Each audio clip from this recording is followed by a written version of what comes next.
buonasera a tutti. Ringrazio l'ingegnere Perrotta per l'invito, molto, molto gradito, e ovviamente per l'ospitalità, la Libreria Tarantola, che è sempre attenta e sempre prodiga, insomma, di sostegno a questo tipo di iniziative. Sono state dette già molte cose in questa introduzione, molta carne al fuoco, come si suol dire. Io vi posso raccontare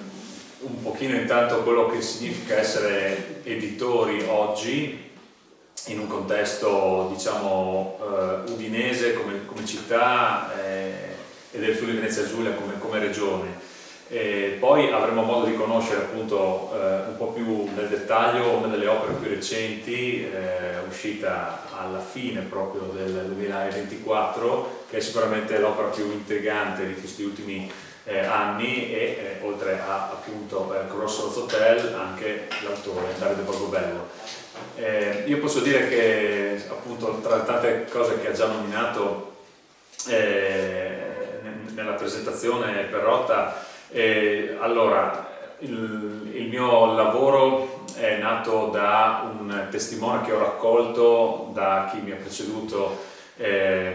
i miei genitori, che hanno iniziato l'attività editoriale ormai alla fine degli anni 80, quindi la KV ha già 38 anni di storia quest'anno, oltre 300 titoli in catalogo, ci sono una quindicina di collane perché la trattazione è molto ampia. Era partito l'avventura editoriale di KV con dei libri che per l'epoca erano davvero avveniristici, ovvero dei libri in lingua friulana per bambini, per ragazzi, con supporti all'epoca audio, delle musicassette. Ovviamente poi l'obsolescenza negli anni ha portato a doversi munire di altri supporti, però sono nati come appunto dei libri e degli albi illustrati con delle musicassette che andavano a fornire degli strumenti che appunto per l'epoca erano davvero avveniristici, non ce n'erano ancora, diciamo, a disposizione, per la tutela della lingua friulana, per il sostegno e per fornire appunto degli strumenti a tutti coloro che, non solo ovviamente i più piccoli, ma anche i loro genitori, i loro nonni e gli insegnanti potessero utilizzare per la promozione della lingua friulana. Da lì poi la produzione di KV si è estesa, si è allargata, si è ramificata, andando a toccare davvero molte questioni, molte tematiche e molte collane. Diciamo che brevemente posso nominare quelle che sono al momento le più in voga, le più importanti, diciamo, come trattazione e anche come visibilità che ci hanno dato. Sicuramente appunto la produzione per la didattica e per gli adulti in lingua friulana. Nel panorama editoriale udinese e dei dintorni siamo fondamentalmente gli unici, a parte altre realtà come la Filologica Friulana e qualche collega che però non ha una vera e propria collana in friulano, quindi insomma orgogliosamente portiamo avanti questo lavoro ancora oggi. E poi c'è la collana di storia. La storia della nostra regione, ovviamente è inutile che lo ricordi, è davvero importante, affascinante, molto complicata, soprattutto quella del Novecento, mi viene da dire, ma è importante che venga conosciuta, trattata e pubblicata con i crismi del rigore, diciamo, scientifico-storico. Questa è una cosa davvero fondamentale in cui noi crediamo, e al giorno d'oggi parlare di questioni storiche legate a una zona di confine, a rapporti di confine con altre popolazioni, a quelle che sono state le dominazioni che sono passate in questo territorio, non è facile, diciamo che negli anni ci sono state situazioni che ci hanno coinvolti in virtù di quello che i nostri libri portavano avanti, che ci hanno creato purtroppo dei problemi, perché inutile dirlo che la storia del Novecento si interseca ancora con questioni di estrema attualità politica, di estrema attualità sociale, che a volte, in base alla banderuola, diciamo, dell'orientamento politico generale, possono diventare più comode o più scomode. Siamo in un periodo in cui le cose che vengono dette sono scomode, e noi però così in linea con i contenuti dei nostri libri storici cerchiamo di resistere e di portare avanti un lavoro appunto di qualità, un lavoro basato sulla ricerca storica scientifica, cioè con i crismi e l'impegno e la determinazione del nostro pool di storici, che è l'unica maniera per poter presentare un prodotto che sia non solo utile ovviamente, ma anche di qualità per chi vuole conoscere davvero la storia della nostra regione. Dopodiché le collane sono appunto diverse, c'è quello della narrativa dove rientra appunto Crossroads Hotel, è una collana molto florida che ha più di 70 titoli, gli autori sono spesso della nostra regione, ma non solo, ci sono anche tanti autori che vengono da fuori e che con piacere abbiamo accolto nelle nostre fila da moltissimi anni a questa parte. Ci sono poi anche le collane di poesia, anche queste molto importanti perché la poesia è una delle forme più lontane di espressione, più intime anche, che è vero che ha una propria nicchia di appassionati, di lettori, di ascoltatori, ma che rimane comunque appunto sempre forse un po' sotto traccia, ma un po' nascosta, e noi la sosteniamo con impegno. La poesia spesso anche tra l'altro in lingua friulana, e anche qui dunque ci si collega con l'impegno verso questa ricchezza che è la lingua della nostra regione, e gli autori sono davvero, mi viene da dire, straordinari. Parlo in generale, si scoprono davvero dei talenti all'interno delle collane. Ci sono sia autori diciamo più datati anagraficamente, che anche dei giovani autori come appunto Davide Borgobello, che tra poco conosceremo meglio, che sono stati sicuramente delle sorprese. Alcuni autori sono pluriautori, cioè si sono affidati a noi, insomma, e abbiamo accolto in tante opere, sono stati autori molto prolifici e che ci hanno dato fiducia. Insomma, c'è stato questo binomio che si è creato con noi da molti anni e che con piacere portiamo avanti, ma ovviamente siamo sempre molto disponibili a scoprire è un termine brutto dire i talenti, perché spesso non è il termine corretto, però diciamo chi riesce davvero a comunicare, ad emozionare, a avere in mano la scrittura come mezzo di comunicazione, come mezzo per arricchirci, ecco, ogni giorno. E in merito alle, diciamo, nuove tecnologie o come dire, meglio dire, nel rapporto con le tecnologie, noi siamo ancora come KV strettamente legati alla carta stampata, nel senso che un libro per noi è ancora un libro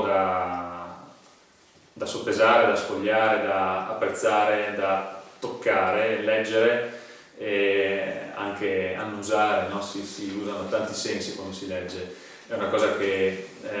non può essere sostituita soltanto in una piccolissima parte da quello che può essere un file, diciamo, come un libro da leggere con un ebook o con i supporti, insomma, più moderni. Dopodiché è chiaro che è giusto fornire anche degli strumenti che possono avvicinare chi invece ha altre preferenze, però sicuramente lo testimoniano anche le librerie, che sono ancora come dire, profumate della carta. La carta ha ancora una valenza che noi sosteniamo, sarà forse un pelino meno ambientalista come concetto, però io penso che non ci sarà mai della carta sprecata se sarà quella di un buon libro, ecco. Si sta poco a fare un lavoro fatto male. Noi cerchiamo insomma di far sì che anche da questo punto di vista l'impegno e l'avere in mano un prodotto di qualità sia una maniera per trasmettere il nostro impegno, quello degli autori, e per raggiungere, si spera, sempre più appassionati. Per quanto riguarda il lavoro al di là appunto del confezionamento, della produzione, della stampa del libro è uno dei temi che mi viene da trattare al volo, è quello della distribuzione, che è uno dei temi più delicati sicuramente di questi anni, insomma, in cui mi ritrovo in prima linea. La distribuzione di una casa editrice piccola, indipendente, mi viene da dire anche friulana, deve fare i conti con la marea di libri che vengono prodotti ogni anno e con i cannoni mediatici che ci sono dietro, ovviamente anche volumetricamente proprio, non solo nella comunicazione ma anche nello spazio fisico che viene occupato dai grandi nomi. Questo è senza dubbio un problema che cerchiamo di combattere con, mi viene da dire, una guerriglia culturale, una guerriglia distributiva che deve partire per forza dal territorio qui attorno, da Udine, dalla provincia, dalla regione, nella speranza che poi pian pianino le cose possano allargarsi. Di certo tutti i nostri libri sono distribuiti sia da come dire, distributori fisici in tutta la penisola, sia dalle piattaforme online dove ormai buona parte dei lettori si rifornisce. Quindi da questo punto di vista certo la modernità ha consentito di poter trovare un libro come Crossroads Hotel anche a Canicattì in 48 ore al massimo, insomma lo puoi avere, però è indubbio che la vendita la si faccia e i libri si facciano apprezzare secondo me di più nel momento in cui li si ha in mano, li si può compulsare, li si può valutare anche nella loro grafica, nella loro veste. Anche questa è una cosa su cui puntiamo, insomma, quello di offrire un prodotto che sia anche piacevole, che sia un bel prodotto che dopo che è stato letto possa anche essere un oggetto, insomma, da custodire con attenzione. E dunque questo della distribuzione è un tema che ci sta particolarmente a cuore e che cerchiamo di combattere, di dissipare anche, e qui mi collego appunto con la mia veste di vicepresidente appunto dell'Associazione degli Editori del Friuli Venezia Giulia. L'associazione è nata nel 2019, ha avuto questa sfortuna di nascere proprio subito prima del Covid, che ne ha inizialmente limitato l'operatività, senza dubbio, ma abbiamo comunque resistito. Siamo partiti in 9 case editrici della regione, al momento siamo in 16, presto ci saranno nuovi ingressi e si va appunto a coprire una buona parte delle case editrici, anche le più note, le più conosciute, da Trieste a Udine a il Goriziano. Adesso cerchiamo di allargarci anche verso il Pordenonese, dove sono un po' più distanti, quel maledetto tagliamento è più un muro di Berlino, ma questa è una battuta. Non ci sono ovviamente confini in questo caso se non quelli geografici della regione. L'obiettivo è quello di racchiudere case editrici indipendenti della nostra regione con le loro specificità, la loro qualità e appunto un'indipendenza nella produzione che crediamo sia davvero importante, se non fondamentale, andando contro magari quell'editoria da gruppo editoriale che spesso è in grado di indirizzare, di tarpare le ali, di mettere in un corridoio dalle pareti piuttosto anguste quella che è la produzione e appunto l'indirizzo di una casa editrice. In questo caso l'indipendenza è davvero importante, soprattutto in certe tematiche come potrebbero essere quelle della storia, mi viene da dire, o come la saggistica, un'altra collana nostra molto importante, dove si trattano tematiche sociali, del mondo del lavoro, il femminismo, la vita nelle carceri, la vita negli ospedali psichiatrici. Ci sono tanti titoli molto interessanti anche da questo punto di vista nel nostro catalogo, che se vorrete appunto potrete scoprire online, e perché no anche dando un'occhiata ai tanti titoli che qui alla Tarantola ci sono. L'associazione sta proseguendo un lavoro iniziato qualche anno fa, con tante idee, tante proposte, sicuramente quella di partecipare e organizzare eventi nell'ambito editoriale che consentono di appunto far conoscere il più possibile la qualità delle case editrici indipendenti. Siamo appena tornati dal Salone del Libro di Torino, dove per 5 giorni siamo stati presenti con uno spazio piuttosto valido, insomma, come dimensioni, dentro lo stand della regione Friuli Venezia Giulia. Un rapporto con la regione che stiamo cercando di consolidare, quindi non soltanto dal punto di vista pratico ma anche dal punto di vista delle relazioni, diciamo, burocratiche o comunque politiche nel senso più vasto del termine, perché ovviamente anche il supporto da parte delle istituzioni è fondamentale. Stiamo cercando uno dei prossimi progetti, devo dire ambizioso, ma che in realtà può avere una finestra di dialogo, è quella di una legge regionale sul libro, prendendo spunto da altre leggi regionali che sono già in vigore in altre regioni, per esempio in Sicilia, in Sardegna ce l'hanno già da quasi 20 anni se non sbaglio, in Puglia, nelle Marche, in altre regioni esiste una legge regionale che prevede un certo tipo di sostegno all'editoria, agli editori, alle produzioni magari di un certo tipo che raccontano il paesaggio, la storia, le biografie di una certa regione, e dunque questo sarà uno dei prossimi punti da trattare, insomma, da intavolare con l'amministrazione regionale, nella speranza di essere sostenuti, appunto, e che ci possa essere un dialogo. Per ora le cose non stanno andando male, c'è stato un bel cambio rispetto alla precedente, diciamo, alla precedente assessora alla cultura regionale, che non era stata molto attenta alle nostre istanze. Devo dire che con il passaggio di testimone al nuovo assessore, che è anche vicepresidente della regione, le cose sembrano mettersi un po' meglio, quindi continueremo a lavorare su questo, sapendo che comunque fare gli editori oggi non è per niente facile. Ci sono tanti nodi, diciamo, tanti gangli da sciogliere per cercare di farsi conoscere, di espandere il proprio mercato, perché è vero, appunto, come diceva prima Perrotta, che è una lotta abbastanza difficile quella di coniugare il valore culturale, che è notevolissimo, e io parlo per me come KV, ma poi parlo anche per i colleghi che ormai conosco da molti anni, coniugare il valore culturale di un libro con quello, diciamo, prettamente di mercato. È una sfida difficile. È vero che si può vendere un libro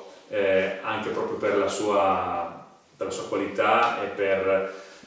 diciamo un valore culturale alto, però è anche vero che è più facile vendere un libro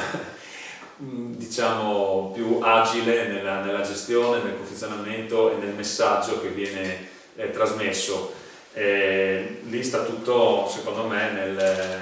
nell'avere la propria strada, nel mantenerla con coerenza, cercando di mantenere sempre alta la qualità, alto l'impegno, la cura.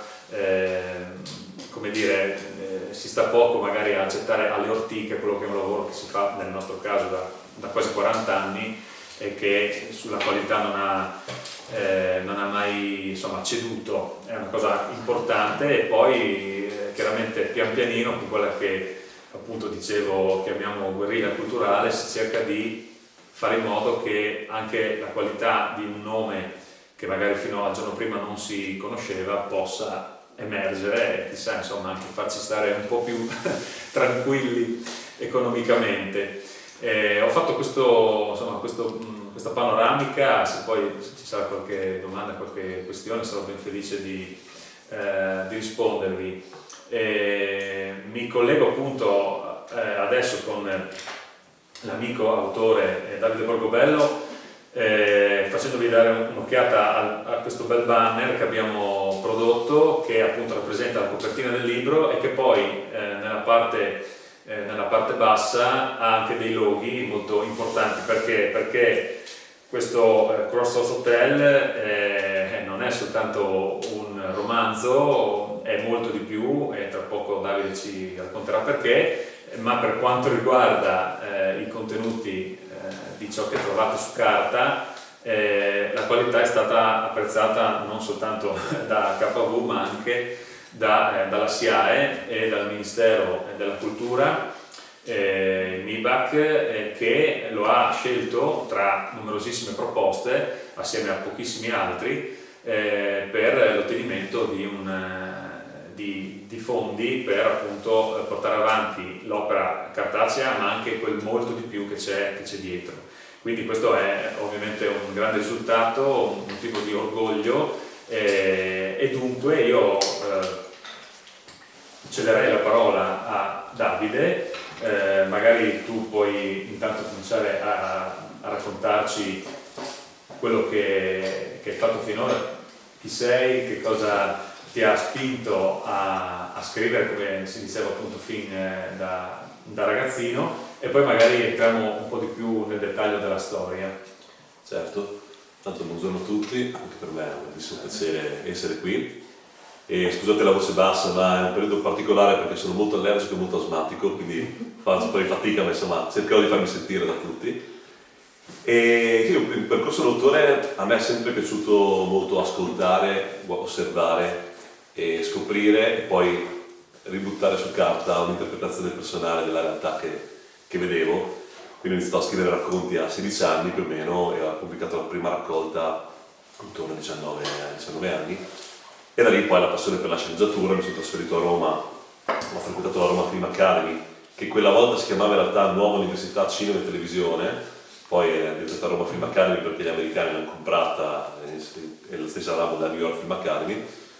e lì ho lavorato un po' nell'ambito del cinema per circa 4 anni, come sceneggiatore ma anche come factotum, correvo a fare il trovarove sui set, sono iniziato facendo l'apprendista di produzione e poi pian piano ho lavorato anche un po' nelle produzioni cinematografiche, continuando sempre a scrivere sia romanzi che sceneggiature. Il mondo dell'autore è un mondo molto, molto strano, soprattutto ad oggi, perché esistono 1000 possibilità diverse per pubblicare un libro. E l'autopubblicazione, che è una delle forse più grandi piaghe degli ultimi anni, è un'attrattiva però enorme, no? Perché un autore dice, cavolo, mi danno il 50% degli introiti, faccio tutto da solo, sembra che sono autonomo completamente, e questa attrattiva per fortuna mi sono reso conto che era un po' un inganno da subito, perché poi ti rendi conto che non c'è cura, e la cura è la cosa fondamentale ad oggi secondo me dell'editoria,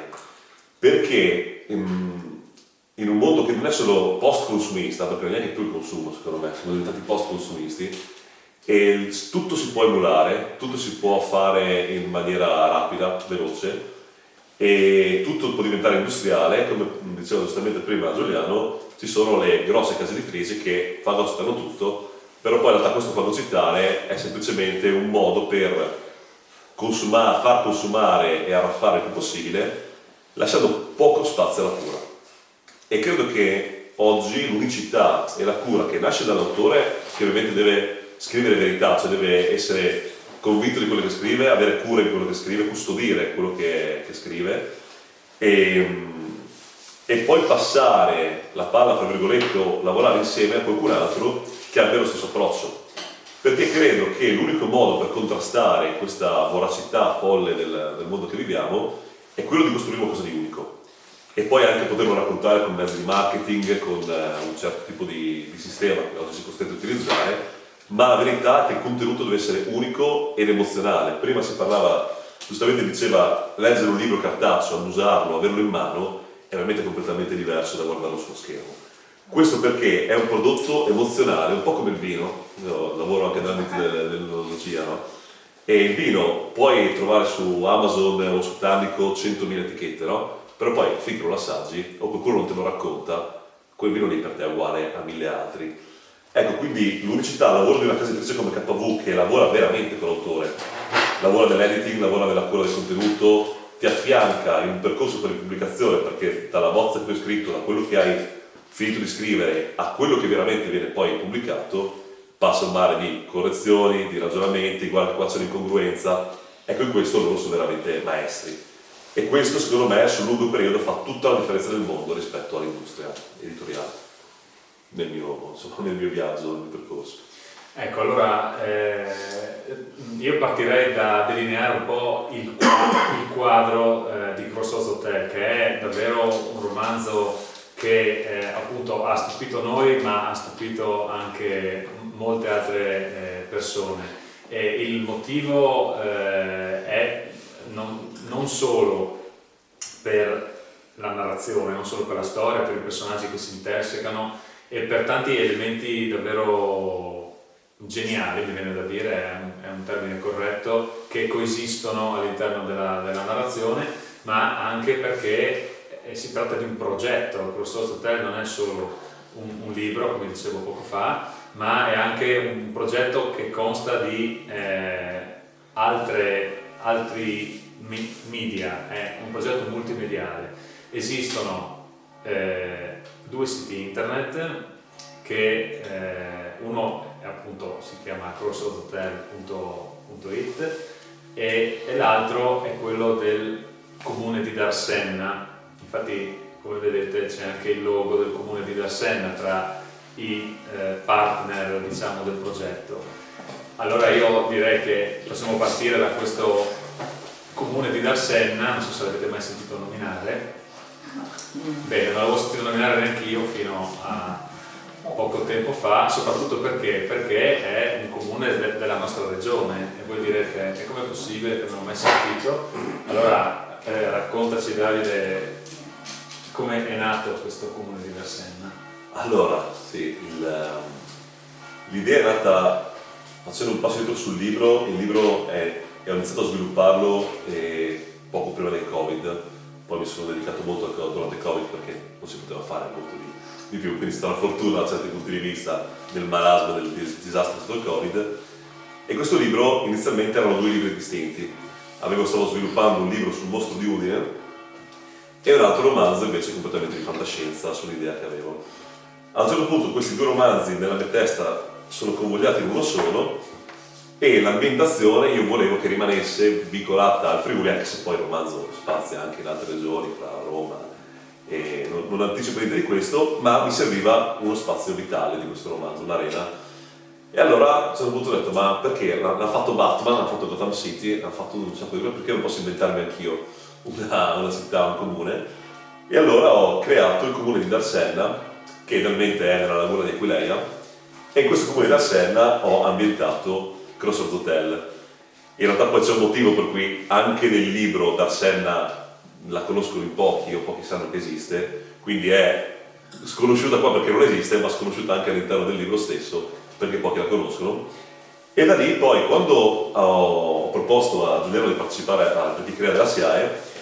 nello sviluppo ho detto, ma perché non facciamo una cosa particolare? Perché non iniziamo a creare veramente le pagine del comune di Darsenna? Facciamo finta che esista davvero e creiamo una narrazione parallela, oltre a quella che c'è all'interno del libro, di questo comune fantomatico nella laguna di Aquileia. E da lì poi abbiamo messo le basi di partenza, perché poi andrà avanti, con un po' di costanza andremo a costruire sempre di più la narrazione di questa città, ma abbiamo settato le pagine social, il sito internet, e abbiamo iniziato anche a intervistare delle persone sul comune di Darsenna, chiedendogli se lo conoscessero, abbiamo inventato un assessorato, insomma siamo partiti con la cosa che ha anche avuto un certo seguito, nel senso che poi a un certo punto sono stati video che hanno fatto più di 100.000 visualizzazioni,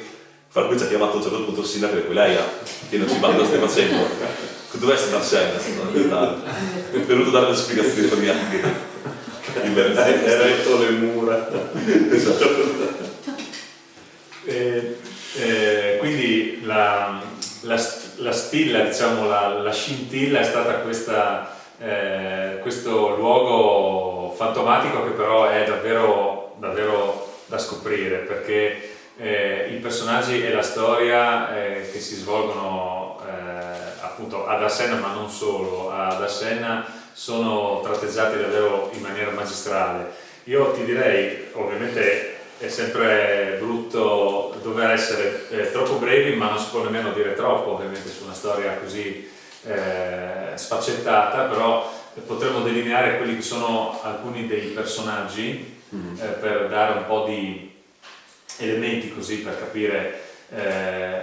e anche un po' che genere di libro è. Allora, io cercavo di una connotazione che era quella della fantascienza distopica. In realtà Mauro Missana, direttore del Furlane, quando l'ha letto, e anche Valerio Marchi, ha detto non abbiamo idea di dove collocarlo a livello di genere, perché effettivamente io parto in realtà sempre quando scrivo da dei temi fondanti. E in questo caso il tema principale di questo libro era il libero arbitrio e l'importanza delle scelte all'interno della storia e anche all'interno un pochettino del tempo. Ecco, il tempo è un tema centrale di questo romanzo, perché non è chiaro da subito in quale epoca ci troviamo e in che contesto temporale ci troviamo. Sembrano frasi strane, ma se leggete il libro capirete perché. E i personaggi che si muovono sono da una parte personaggi storici, esistiti davvero, perché Majorana è uno dei protagonisti, diciamo, di questo romanzo, che si inserisce all'interno di un contesto nel quale la prima parte è storia, cioè ho riportato anche le lettere che effettivamente Majorana ha lasciato poco prima della sua scomparsa, e da un certo punto in poi vira su un'altra direzione e Majorana finisce in Friuli Venezia Giulia, cosa che tecnicamente incontra un altro grande personaggio della nostra storia, e forse il più grande livello scientifico che abbiamo avuto qua in Friuli, che è Arturo Malignani, e fra l'altro che per me è inspiegabilmente poco conosciuto a livello nazionale e internazionale, o meglio non abbastanza rispetto a quello che è stato, perché è stato un pioniere assoluto dell'elettricità. Racconto solo un piccolo aneddoto che riporto anche in parte del libro. Quando Malignani andò negli Stati Uniti, chiamato da Edison, arrivò convinto che in realtà di arrivare con una peracottata, cioè arrivava con il suo progetto di vuoto per le lampadine, convinto che però Philips e qualcun altro in giro l'avesse già fatto molto meglio. Quindi nella sua friulanità proprio, nell'essere chiuso, un po' umili, arrivò, Edison vide il suo progetto e disse: questo svolta completamente la mia concezione di come posso sviluppare lampadine, e quindi lo riempì l'oro per comprarsi il brevetto. Ma Malignani tornò e disse: cosa mi faccio di questi soldi, cosa faccio? Sviluppo l'elettricità a Udine, tant'è che Udine è stata la seconda città in Europa ad avere la corrente elettrica, ad avere l'illuminazione cittadina. Quindi ecco, personaggi che io ci tenevo a raccontare del nostro Friuli, come Malignani, si intersecano in una storia di fantascienza, perché poi alla fine diventa un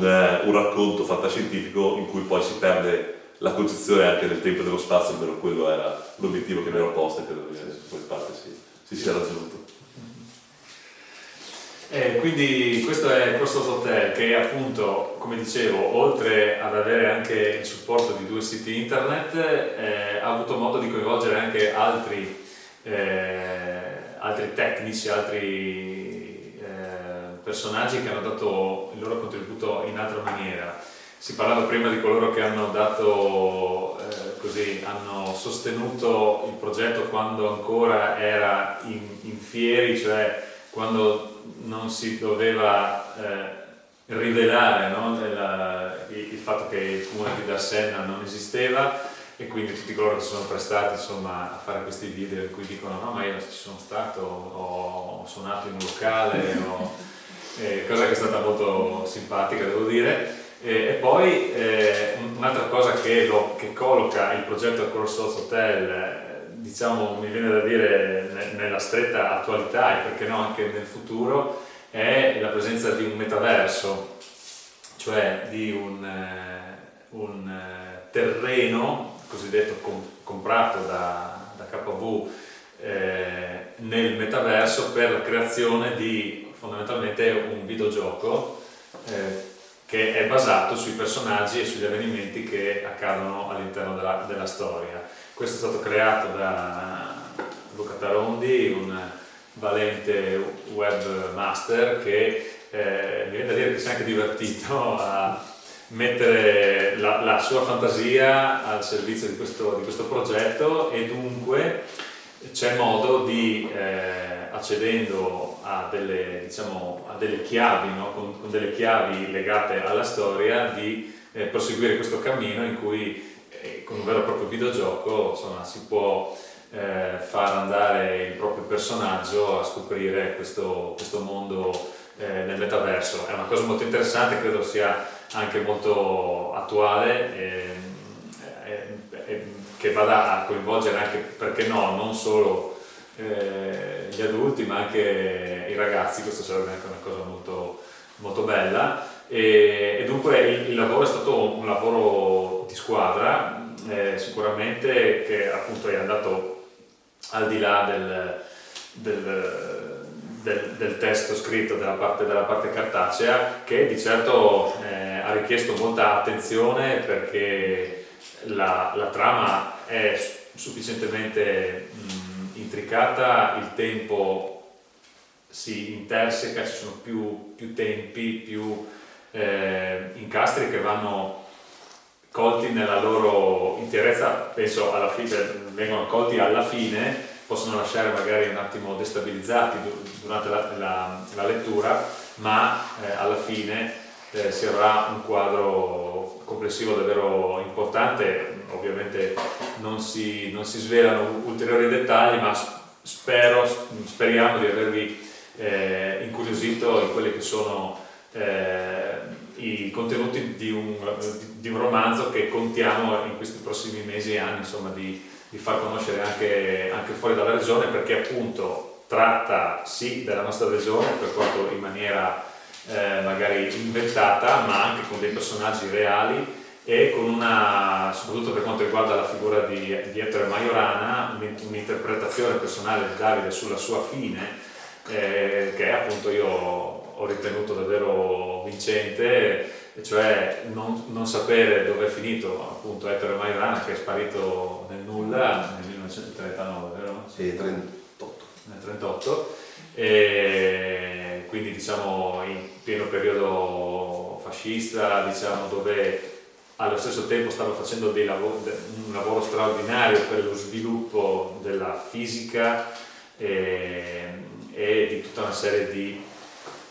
soluzioni davvero futuristiche, ma poi appunto all'improvviso scompare. Dove può essere finito? È finito appunto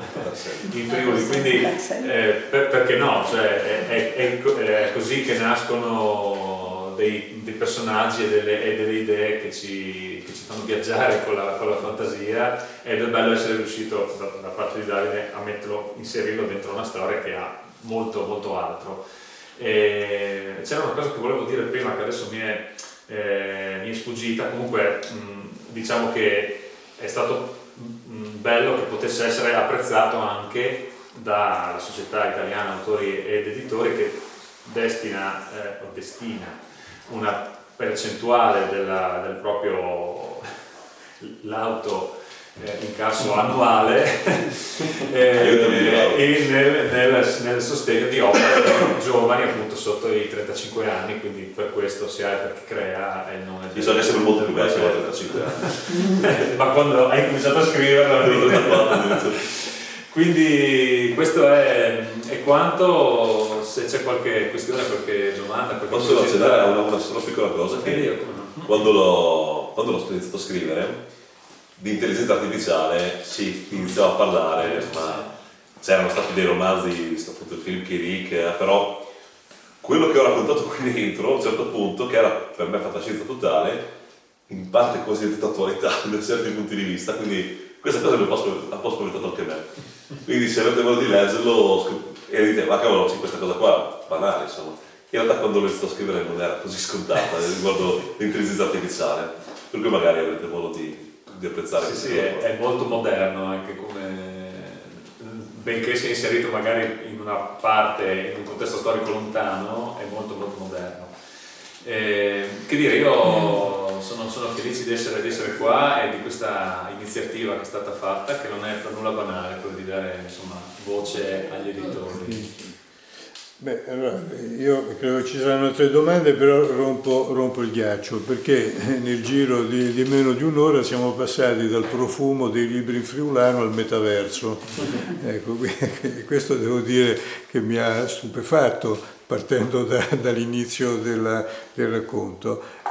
Tant'è vero che mi chiedo Esistono altre esperienze analoghe? Che futuro, che sviluppo immaginate per un'iniziativa di questo tipo? Anche perché non riesco a capire il ruolo del lettore in tutto questo, cioè il lettore legge il libro, consulta il sito, poi come rimane agganciato nel tempo allo sviluppo di questo progetto? Questa è una cosa interessante. Allora, sicuramente il libro cartaceo rimane e rimarrà, perché come dicevo prima, insomma, io personalmente credo ancora in questo e credo nelle sensazioni, nel feeling, per usare un termine anglosassone, insomma, che si prova quando si ha in mano un libro cartaceo. È anche vero però che ed era su questo infatti che volevo dire una cosa prima, che le nuove tecnologie possono essere usate in maniera molto utile, molto creativa, molto sagace, diciamo, ma possono essere anche estremamente pericolose per la creatività della mente, per la creatività di ciò che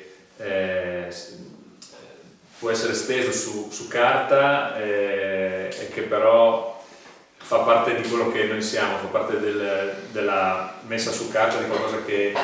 frulla tra le nostre rotelle, no? come sicuramente avranno frullato molto quelle di Davide per scrivere questo libro. Il lettore deve fare la sua parte, secondo me, leggendo, appassionandosi e scegliendo appunto la qualità, insomma, si spera, di KV e di altri colleghi editori indipendenti di qualità, ma da parte nostra è anche giusto che fornire degli strumenti che possono essere di stimolo per chi ha bisogno di essere coinvolto in un altro modo. Gli ebook sono una delle soluzioni, infatti adesso da qualche tempo tutti i nostri libri sono anche fatti in versione ebook per chi preferisce questa soluzione. Dopodiché l'abbinamento di un libro con appunto quello che dicevo prima, dei siti internet, un metaverso, è una cosa assolutamente, mi viene da dire, unica, che io sappia per ora, e penso sia stato anche quello che è alla base del successo che ha avuto in chi ha sostenuto il progetto, perché proprio in questo modo si va a mantenere, certo, un libro, una storia, un pezzo di carta, ma lo si inserisce anche in qualcosa di, diciamo, digitale, dove nuove vie si aprono per il coinvolgimento. Poi è chiaro che si spera sempre che alla fine chi arriva in fondo al videogioco dica: beh, adesso lo vorrei anche leggere questo libro. Anche perché sono complementari, non sono, nel senso che il libro ha una storia che inizia e finisce, e una persona che compra il libro non è che poi deve andare per forza sul metaverso, no? Vedersi, ha una sua storia completa. Dopodiché questa cosa qua dà la possibilità di espandere l'universo, di espandere le possibilità a chi vuole magari approfondire determinate dinamiche o scoprire delle storie parallele all'interno della città di Arsella. Quindi si parte dal libro, che secondo me rimarrà e rimane centrale, poi però dà la possibilità di espandersi, cosa che una volta si poteva fare solo con i film, no? Vedendo che Vedi ha fatto il film del libro, che ancora si fanno ovviamente, la serie TV. In questo caso invece nel piccolo uno si trova un'espansione anche online, nel metaverso e in altri sistemi. Vabbè, diciamo, io ve lo dico quasi come un augurio, mi ha fatto venire in mente il taglio di Fontana, no? Quindi aprire il bidimensionale verso il tridimensionale, più o meno oscuro ma promettente. Adesso se ci sono altre domande. Sì, io ho una curiosità, chiaramente io vi conosco entrambi abbastanza bene, però ogni volta che vi sento parlare anche in altri contesti, ma soprattutto quando si parla di questo libro, lavorando io anche nell'ambito dell'educazione, comunque nelle scuole, mi viene da dire in primis che l'editoria di qualità e comunque quando si valorizzano una narrativa scritta da giovani o anche insomma chiaramente da scrittori esperti, dovrebbe avere un ruolo un po' più costante e in contatto con le scuole. Chiaramente c'è sempre il rischio di sembrare che si vada a vendere qualcosa, ma dobbiamo anche ricordarsi che l'editoria non è l'editore non è il libraio, cioè non è che necessariamente un editore si confronta con qualcuno per vendere qualcosa, più spesso che no è per prendere ispirazione, informazioni, per capire la società e la cultura in cui sta vivendo, per cui secondo un invito da parte mia è quello di tenere sempre conto che le scuole in particolare adesso hanno bisogno di stimoli esterni, che non vuol dire enti privati che arrivano a gamba tesa a proporre percorsi che tolgono valore al percorso, diciamo, di studi tradizionale, però sicuramente una interazione maggiore, per cui farvi avanti come editori, come associazione degli editori nelle scuole per avere delle possibilità, magari anche in orari extracurricolari, per confrontarvi con i ragazzi sarebbe interessante. E quindi collega invece con la storia di Crossroads Hotel nel chiedere a Davide, ma a tutti e due, insomma, secondo voi quanto la fantascienza può essere uno strumento di formazione e di educazione, nel senso che spesso si ritiene che la fantascienza sia così un libero sfogo della creatività e dell'immaginazione dello scrittore, magari spesso anche, appunto, come dici tu, per accottare il pubblico con un surplus di possibilità incontenibili e inimmaginabili, ma io credo invece che la fantascienza offra un ottimo gancio per nutrire la parte buona della creatività e anche con la possibilità di partire dal fondamento di un'educazione formale per poi portarla a nuovi sviluppi. Volevo chiedere cosa ne pensate. Ma io non solo sono convinto che la fantascienza sia uno strumento educativo, ma la storia della scienza risponde su questo, perché anche io sono un grandissimo appassionato poi di astrofisica, no? E il James Webb, che è il telescopio da poco, sono lanciato l'anno scorso, anni fa, telescopio iperavveniristico, alcuni degli sviluppi del James Webb sono nati perché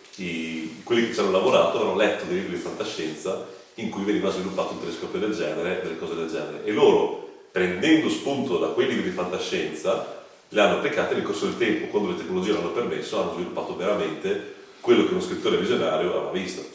Quindi in realtà la fantascienza, anche dal punto di vista scientifico, pone alle volte delle basi per uno sviluppo. Io credo che l'intelligenza artificiale, adesso che io sospendo il giudizio sulla positività o negatività dell'intelligenza artificiale, ma sicuramente sarà rivoluzionaria,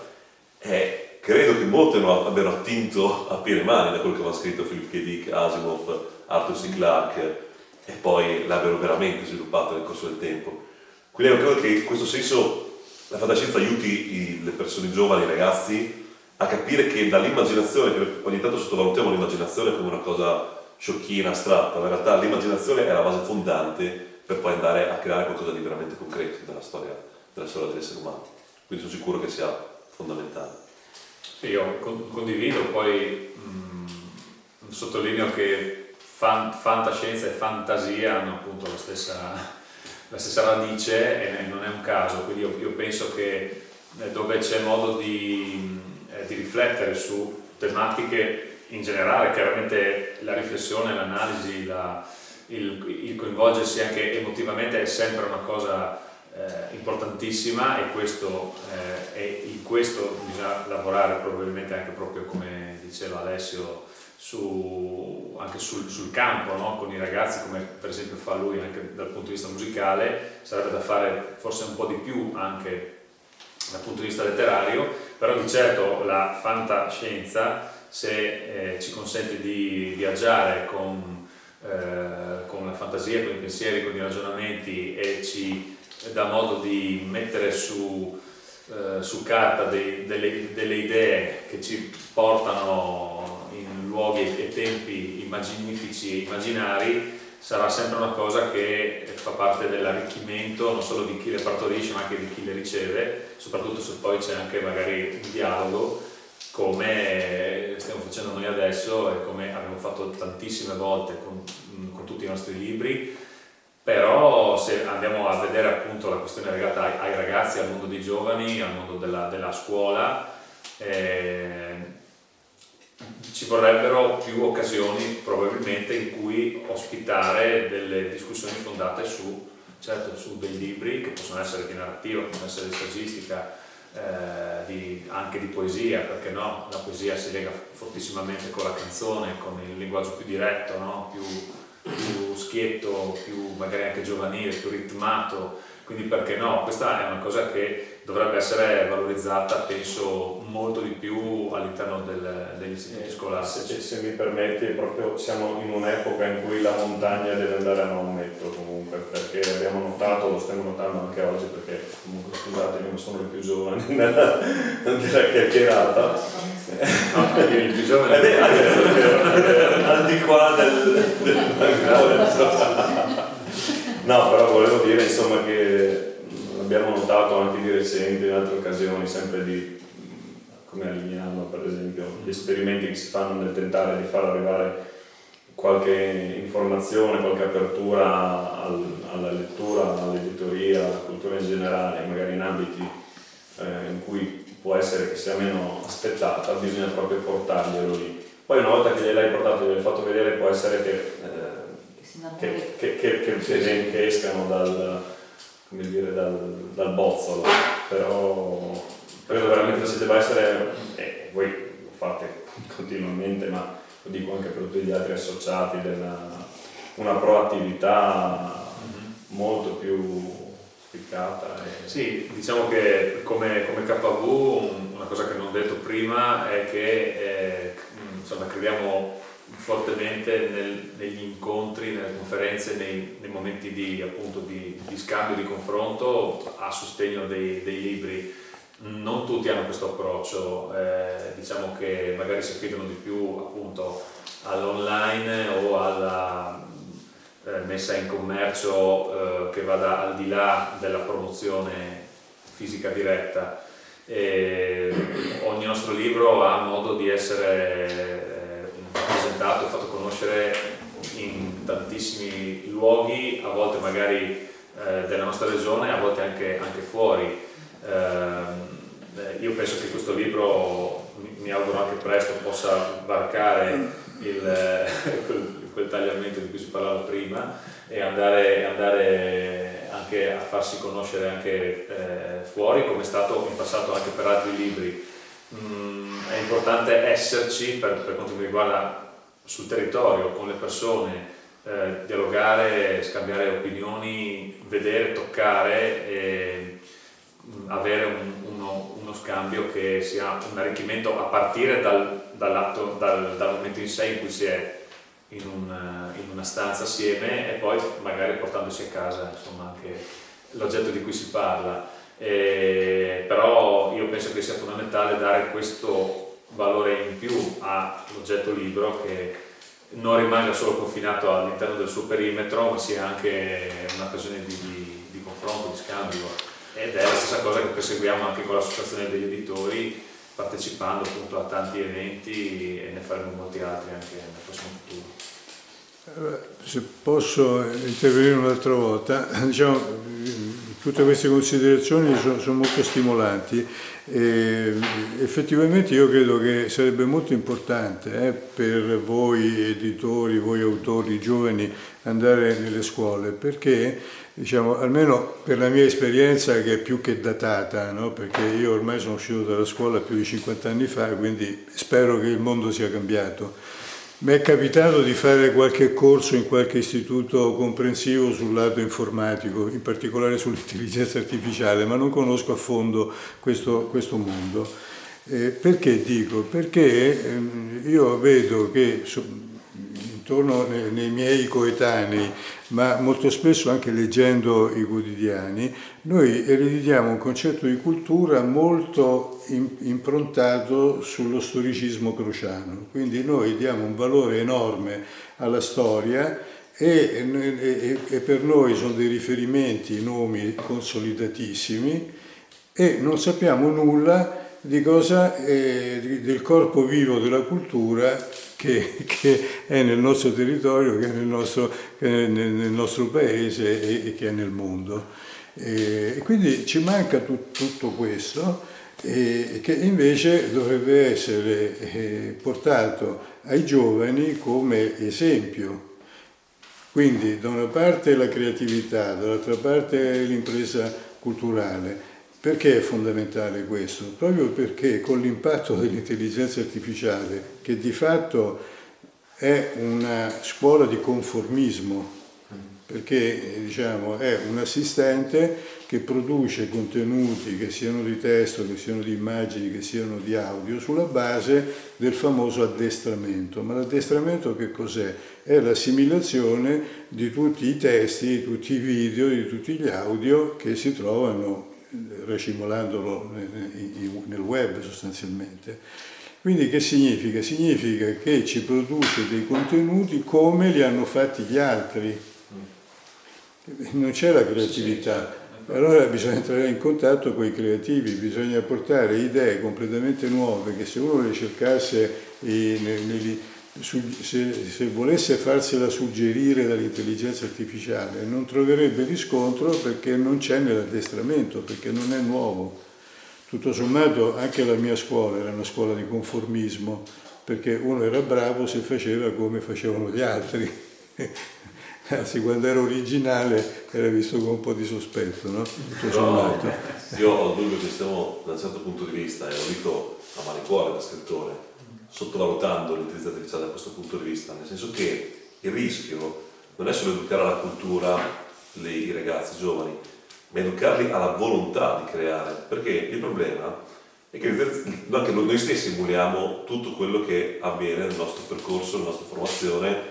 e in fin dei conti rielaboriamo in continuazione i grandi classici che poi hanno sviluppato altri prodotti che poi, e a seguire siamo diventati che alla fine abbiamo trasformato qualcosa che esisteva già nell'arte, nella scrittura, quello che è l'atto del farlo, cioè l'intelligenza artificiale quello che fa è emulare tutto questo anche in maniera incredibilmente eccessa, rimodellarlo e buttare fuori qualcosa di nuovo, che è quello che anche facciamo noi, solo che il problema è che l'essere umano non può essere mero fruitore. Se non crea, se non va a creare, anche sapendo che l'intelligenza artificiale può elaborare i dati 100 miliardi di volte più velocemente di lui, ma se non si perde la volontà di creare, muore, cioè crolla in se stesso. Quindi è non solo educarli alla cultura, a quello che si può fare, ma alla volontà di farlo. Cioè a perché è importante essere creatori, essere artisti, essere operatori di cultura e non solo lo sforzo, perché è importante quella cosa lì, perché altrimenti ci ritroveremo con nuove generazioni che saranno fruitori e basta, fruiranno quello che diventeranno consumatori. Già in parte lo sono. Sì, questo è una tematica, è molto attento e acuto l'ingegner Perrotta, insomma, in queste analisi, devo dire, non sono, come dire, sono davanti agli occhi di tutti queste soluzioni tecnologiche moderne che, appunto, come ho accennato prima, possono essere anche molto pericolose perché, come per questo, perché vanno a reprimere lo sforzo creativo, la necessità di pensare le cose per creare qualcosa di nuovo e non soltanto mettere in un calderone qualcosa, mescolare e ottenere una risposta che qualcun altro ti dà. Quindi su questo l'importante per me, appunto, è continuare a lavorare con passione, con qualità, con attenzione, con cura, e coinvolgere le persone anche proprio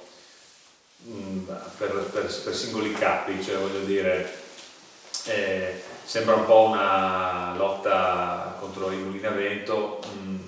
spero non sia così, però diciamo che ci si ritrova spesso a dover constatare che i giovani latitano nel partecipare a questi incontri, il che ovviamente è una cosa grave, però appunto facendo un lavoro puntuale e costante e con pazienza qualcosa di buono si può ottenere.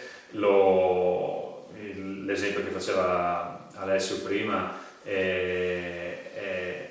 lui che lavora nell'ambito musicale, lavorando con i ragazzi nelle scuole, ha avuto modo di verificare il fatto che coinvolgendo, portando degli strumenti trasmettendo la passione verso un linguaggio come la musica, qualcosa di certo si ottiene. Lavoro nel suo caso di musicista, formatore, e viene da dire anche quello dell'editore formatore. Qua ritorno appunto a quello che era stato detto nell'introduzione, cioè è un lavoro sì in cui si spera che un libro venga apprezzato, che venda, che ci possa rimpinguare un po' le tasche, però se non c'è alla base anche questa passione, questa volontà, questo volersi inserire dentro un contesto culturale e per lo sviluppo, insomma, delle menti e della fantasia, della creatività, la cosa non sta in piedi, non ha la stessa valenza, si diventa parte di un sistema che in questo momento io non apprezzo, quindi sarebbe un fallimento, insomma, fondamentalmente. Non so come la vedi tu. Sì, mi viene in mente che forse come nel mercato della musica, che a un certo punto è stata la scoperta dei vinili, che adesso sono azzeccatissimi. Il concetto è che se si fa un lavoro di qualità sul lungo periodo, io mi immagino in un futuro, no, i ragazzi che sono abituati che tutti i libri vengono prodotti dall'intelligenza artificiale, a un certo punto uno che può difendere, che può parlare del suo libro in pubblico e raccontare, ma quello l'ha scritto davvero il libro, quindi diventerà talmente unico che acquisirà valore nel mercato. Spero che anche questo verrà. Ci vorrà molto, per questo. Sì, sono tematiche che in questi anni davvero sono in fermento, sono delle nebulose che cambiano di continuo e bisogna cercare di non venirne travolti, ecco, sicuramente. Bene, allora se non ci sono altre domande io vi ringrazio. Grazie.